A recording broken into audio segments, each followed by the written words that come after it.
Hey guys, how's it going? Hope you're doing well. My name is Crown, and today I'm going to read you some very interesting stories that I hope that you're gonna love. And now, without further ado, let's go!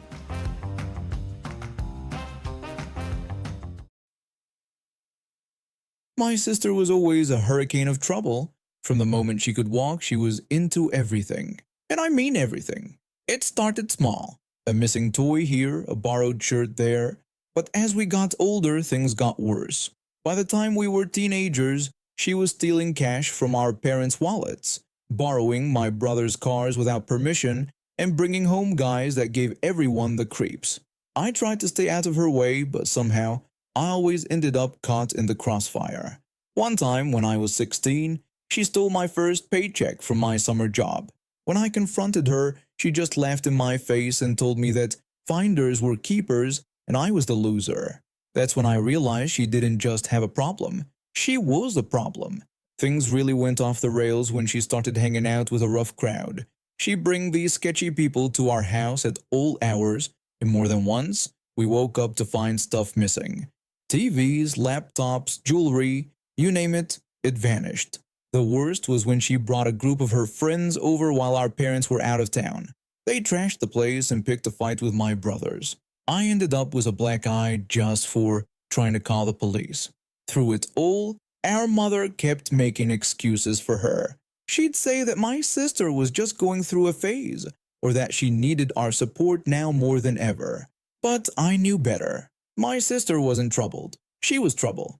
Fast forward to now. I'm engaged to the most amazing person, and we're planning our wedding. It should be the happiest time of my life. But of course, my sister had to cast her shadow over it. When my mother came over to drop off some mail, we were chatting about wedding plans when she suddenly asked if I had thought about asking my sister to be a bridesmaid. I immediately shut that idea down. My mother tried to argue, saying that she was still my sister, but I told her that there was no way that lying, thieving nightmare was coming anywhere near my wedding. My mother, with those puppy dog eyes she does so well, pleaded that this might be her only chance to see all her children together at a wedding. She asked if I could reconsider, but I apologized and refused to discuss it further. For weeks after that, my mother kept dropping little hints and comments. I shut them down every time, but she just wouldn't let it go. Then the gifts started arriving.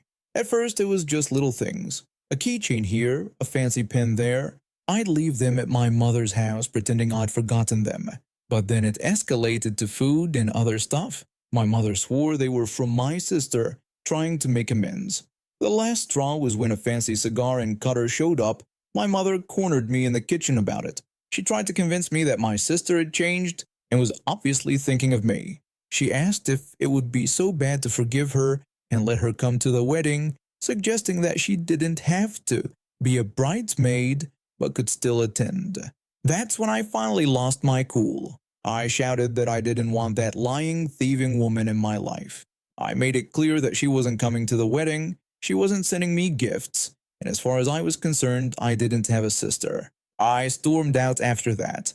The gift stopped, and my mother hasn't mentioned her since. I feel bad for hurting my mom, but I've got to stand my ground. My wedding day is supposed to be about celebrating love and new beginnings, not babysitting a kleptomaniac with a mean streak. So here I am, planning the biggest day of my life, and instead of being excited, I'm constantly looking over my shoulder. Part of me is worried my sister will show up uninvited and cause a scene. Another part is sad that my family can't be whole for this important moment. I heard that my sister got caught trying to scam an elderly neighbor out of their life savings and that she was facing some serious charges. In the meantime, I'm focusing on the positive. My wedding is going to be amazing, surrounded by people who genuinely care about us. When I transferred to this new school at the beginning of the year, I was the quiet kid who kept to themselves and tried not to draw attention. But for some reason, that seemed to make me a target. From day one, this guy, the popular jock type, decided I was going to be his personal punching bag. At first, it was just snide comments and accidental shoulder checks in the hallway. I tried to brush it off, thinking it would eventually stop if I didn't react. As the weeks went by, things escalated. He'd knock my books out of my hands, trip me in the cafeteria, and spread nasty rumors about me. I became more and more isolated. Even the few acquaintances I had made started to distance themselves, afraid of becoming targets by association. I tried talking to teachers, but they either didn't believe me or just told me to toughen up. And my parents were wrapped up in their own drama with their recent divorce, so I didn't want to burden them with my problems. I felt completely alone. Then came that fateful day. I was heading to my locker after the final bell when I heard his voice behind me. He called out to me, taunting me and accusing me of trying to avoid him. I quickened my pace, hoping to reach a crowded area, but he caught up easily. He continued to mock me, asking if I was deaf now because I wasn't responding to him. He grabbed my shoulders, spinning me around. I stumbled, my back hitting the lockers. I pleaded with him to leave me alone, but he just sneered and asked if I was going to cry to my mommy. He shoved me hard, and I felt my head crack against the metal locker. Pain exploded through my skull, and my vision swam. I slid to the floor, dazed. The bully taunted me again, telling me not to be a wimp and to get up. He kicked at my legs, but I couldn't move. Everything was spinning, and I felt something warm trickling down the back of my neck. For a moment, I thought I heard concern in his voice as he asked if I was okay, but then footsteps echoed down the hall. He cursed and ran away. The last thing I remember was a teacher's voice calling for help before everything went black. I woke up in the hospital, my head throbbing, and an IV in my arm. A doctor was standing over me, concern etched on her face. She asked how I was feeling, and I told her my head hurt. She explained that I had a concussion and needed a few stitches. Then she asked me to tell her what happened. I hesitated. Years of being told to keep quiet, to not make waves, made me reluctant to speak up. The doctor reassured me that I was safe and asked if someone had been hurting me. Slowly, I nodded. She told me it was serious and that we needed to report it to the police. She emphasized that no one had the right to hurt me like this. I begged her not to, saying it would only make things worse. She tried to reassure me, saying she understood I was scared but that we couldn't let this continue. She told me she was going to call the police and that they would help keep me safe. Before I could protest further, she was out the door. I lay there, panic rising in my chest. This was going to be a disaster. He'd find out I talked. And then, about an hour later, 2 police officers arrived. They asked me questions about what happened, and bit by bit, I found myself telling them everything. The months of torment, the escalating violence, and finally, today's incident. They listened patiently, taking notes and assuring me I was doing the right thing. One of the officers asked for the name of who did this to me. I took a deep breath and told them. The room went eerily quiet. The other officer asked if I was absolutely sure about that name. When I asked why, they exchanged looks and revealed that it was the doctor's son.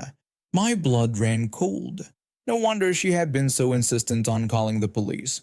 She had no idea her own son was the one who put me here. What happened next was a blur. There was a commotion in the hallway, raised voices, and then the doctor burst back into the room, her face pale. She asked if it was true, if it was really her son who did this to me. I couldn't speak, just nodded weakly. She collapsed into a chair, her head in her hands. The doctor was shocked, apologizing profusely and saying she thought she had raised her son better than this. The police explained that they had already picked up her son from their home. Apparently, when confronted, he broke down and confessed everything. The doctor looked shell-shocked. She struggled to understand how her son could do this, especially to someone his own age. When I mentioned that it had been going on for months and that I had tried to tell people, she realized that no one had listened. She apologized again, reaching out to gently take my hand. The doctor assured me that this wasn't my fault and promised that her son would face every wrongdoing he had committed. True to her word, she didn't try to protect him. In the weeks that followed, as I recovered, I learned that her son had been expelled from school. He was facing juvenile detention and mandatory counseling. His college scholarship prospects evaporated overnight. The doctor, I later learned she was a respected surgeon, took an extended leave of absence to deal with the fallout. She visited me several times, always apologizing, always making sure I had everything I needed for my recovery. I thanked her, telling her that it meant a lot. I felt different, stronger, leaving that day somehow. I felt hope that this was a chance for me to start over. After dropping out of college due to financial struggles, I needed a steady job to make ends meet. The overnight cashier position at the local gas station seemed like a good fit. Quiet nights, decent pay, and flexible hours that would allow me to pick up some online classes. For the most part, it's been pretty chill. Sure, you get the occasional drunk stumbling in at 3 a.m. looking for more booze or the rowdy teenagers trying to score cigarettes without ID, but nothing I couldn't handle. That is, until I met the woman I now refer to as Lottery Karen. It was just past 11:30 p.m. on a slow Tuesday night when she walked in. I noticed her beeline for the lottery ticket dispenser and inwardly groaned. We shut down the lottery machine at 10 p.m. every night for system updates, and some folks just can't seem to grasp that concept. I called out to her explaining that our lottery machine was shut down for the night and we wouldn't be able to process any tickets until 5 a.m. She whipped around, her face crunched up like she'd just sucked on a lemon. She responded angrily, insisting that, as a paying customer, she should be able to get her ticket immediately. I took a deep breath, reminding myself to stay professional. I tried to explain again that it wasn't possible due to the machine undergoing maintenance and it wouldn't be available until morning. Karen accused me of lying and not wanting to do my job, calling me a lazy millennial. I assured her that I wasn't lying, explaining that it was store policy and out of my control. I offered to sell her a ticket first thing in the morning. She huffed, dramatically tossing her lottery slip onto the floor, before stomping over to the beer cooler. I watched her snatch up some six-pack. As she approached the counter, I braced myself for round two. Karen slammed the beer onto the counter, glaring at me expectantly. I picked up a can to scan and told her I'd need to see her ID. Karen questioned if she looked underage to me. I explained that it was store policy and state law to check ID for all alcohol purchases, regardless of age. Karen protested, stating she was old enough to be my mother. I apologized but insisted that I couldn't make any exceptions, explaining that my job would be at risk if I didn't follow the rules. We went back and forth like this for what felt like an eternity. Finally, I'd had enough. I presented Karen with two options: either show me her ID so I could sell her the beer, or leave without it. Her face turned red as she fumbled through her purse, practically throwing her driver's license at me. I calmly checked it and completed the transaction, but Karen was far from finished. Karen claimed to be a regular customer. She threatened to speak to my manager, mentioning his name and warning that he would hear about my attitude. I'd dealt with enough entitled customers to know how to handle this. I grabbed a slip of paper, jotted down my name and my manager's availability for the next day, and slid it across the counter. I invited her to come in the next day to speak with my manager about how I followed store policy and state law, assuring her that he'd be very interested to hear her complaint. Karen snatched the paper, crumpling it in her fist. Then she had the audacity to ask for cigarettes. I refused, explaining that I wasn't comfortable selling her anything else that night because she had made me feel unsafe and I had the right to refuse service.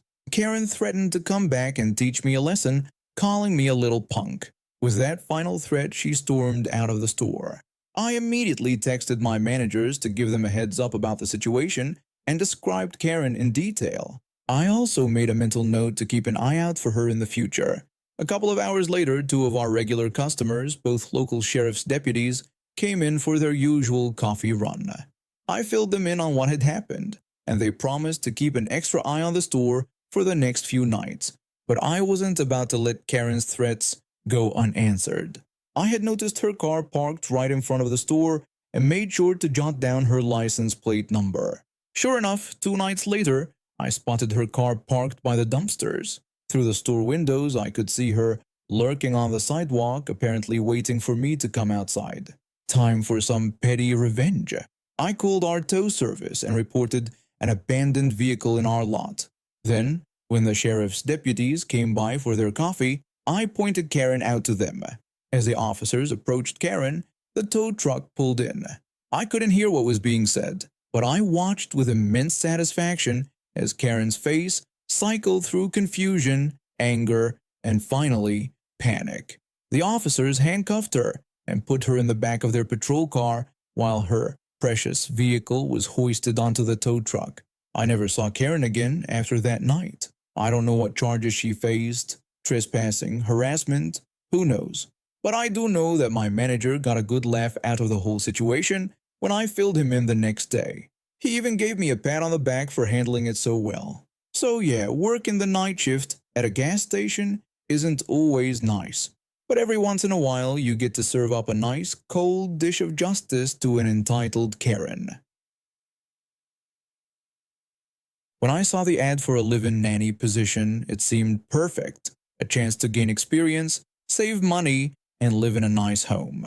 The family, a professor mom and finance dad with 2 kids, offered what sounded like a sweet deal. 25 hours of childcare per week for a fixed amount, plus extra for cleaning their Airbnb and some housework.